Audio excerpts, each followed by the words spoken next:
Well, good evening, everyone, and welcome back to our dinner party. And just at the beginning, I'd like to give a little disclaimer, I suppose, especially for anyone who is an authority in denominational history who happens to be listening in. Our dinner party is set in and around 1850, 1855, some time like that. So we're being quite flexible about the time, and we're also being quite flexible about who could be there.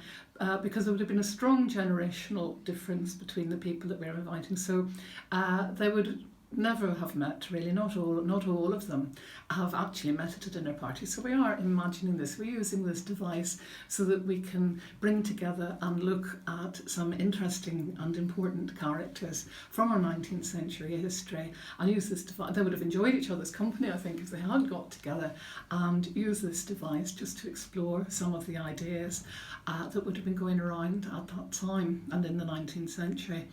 And what we're going to do is each evening we're going to focus on a different guest, and tonight it's going to be Rev Fletcher Blakely. We'll also talk to the elder Reverend Dr. Bruce, to Reverend Mr. McGuinness, and to Mr. Robert McCalmont. And these people shared interests in ideas about education, about agriculture and science, and of course about theology. So what we're going to do is we're going to take a different theme or a different aspect of these discussions with each of our guests and make one guest a focus for a particular aspect of our discussion. So what we're going to focus on with Mr. Blakely is education. And I'm very delighted that Mr. Blakely is accompanied to our dinner party by his daughter Jane. Now again here we're stretching the elastic of time a little bit because Jane actually married and went to live in England, so we would have to invent a reason why she's at home or pretend that she didn't marry. And of course the fact that Ronnie and myself have travelled back in time to this dinner party is a fiction too. Ronnie is in our scenario, a wealthy linen merchant, and I am an aspiring hostess, dinner party hostess, very keen to be getting people together. And the reason that Mr. Blakely is accompanied by his daughter is that unfortunately, sadly, Mr. Blakely was a widower. His wife died. They were married for 15 years, and during that time they had 4 children.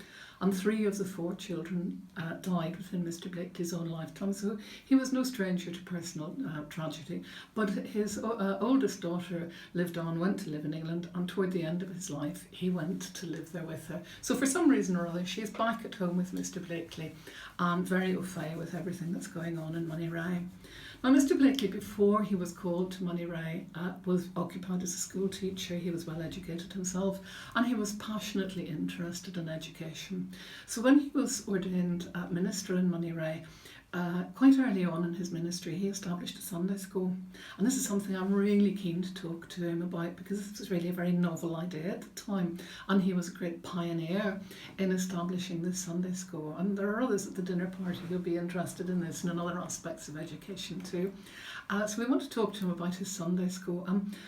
I know that there are records, I've seen records that tell me that there were at one point 60 boys at the Sunday school and 79 girls. So I'm keen to talk to him about that. And they also tell us about the rates of literacy. And of those children, 30 of the boys and 30 of the girls were literate. And I'm taking this to mean fully literate, that they could both read and write. Sometimes figures will tell us what number of children within one of the Sunday schools could read. It's usually put as reading the scriptures, and how many could read and write. And that's an interesting point, I think, because sometimes we wonder about how someone comes to sign an X on a document. How could they read? Would they just be simply told where they were to put their X? And perhaps that happened in some cases. But these figures also suggest to us that there may well have been much larger number of people in the early part of the 19th century at any rate, who were educated to the level of being able to read, but not to the level of being able to write. So this sort of basic education was being fostered by Mr. Blakely, which was both I suppose a useful device to help people get a bit of basic education, and was also, of course, a way of learning about theology and learning about church life. And so the Sunday school is something I'm very keen to talk to him about. But I'm also very keen to talk to him about the fact that he established a school in Monterey. About 10 years after he established his Sunday school, he persuaded the people of Monterey to build a school, a regular day school. And both boys and girls were educated at that. And so that's a very interesting idea too. And he was very, very keen on the idea, passionate about the idea of the national system of education, which started to be introduced at around that time. And one of the important things about that I'm very keen to talk to him about, and it's something, an idea that the non-subscribers generally shared, was that they were adamant that the national system of education should be non-sectarian, which is how it started out. They were very keen on this, and they expressed the view that this would be a great way of bringing people together, letting them learn together and develop lifelong friendships, and that might help to break down some of the challenges of sectarianism that were being experienced at that time. We know that things didn't quite work out according to the way the non-subscribers hoped they would, but nonetheless that is the case. So lots of interesting things to talk to Mr. Blakely about, but perhaps we've strayed there into slightly controversial waters, and of course as a good society hostess I must steer everyone away from that. And so I'm very delighted now that it's time to withdraw, take the ladies off to the drawing room, as I like to call it, because I like to think of myself as very modern, and we have some tea and coffee laid out there, and we leave Ronnie and the men to their cigars and their port. And the reason that I'm very keen to be able to follow up with Miss Blakely now is because another thing that was established in Monterey was a needlework school. And as a wife of a linen merchant, of course, I want to know all about this because this is really important. There are two different types of needlework school.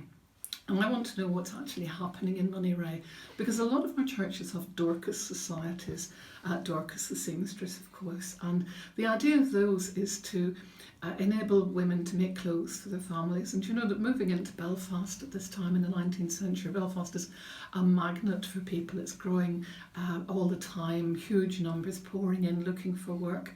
And some of them end up living in extremely poor circumstances, and some of them are absolutely ragged. And so our Dorcas societies are keen to train girls to sew so that they can improve the lives of their families and perhaps have a means of making clothes and just making things a little bit better. But a needlework school is usually a school where fine embroidery is taught. And as a linen merchant's wife, I'm very interested in this because this is a commercial exercise.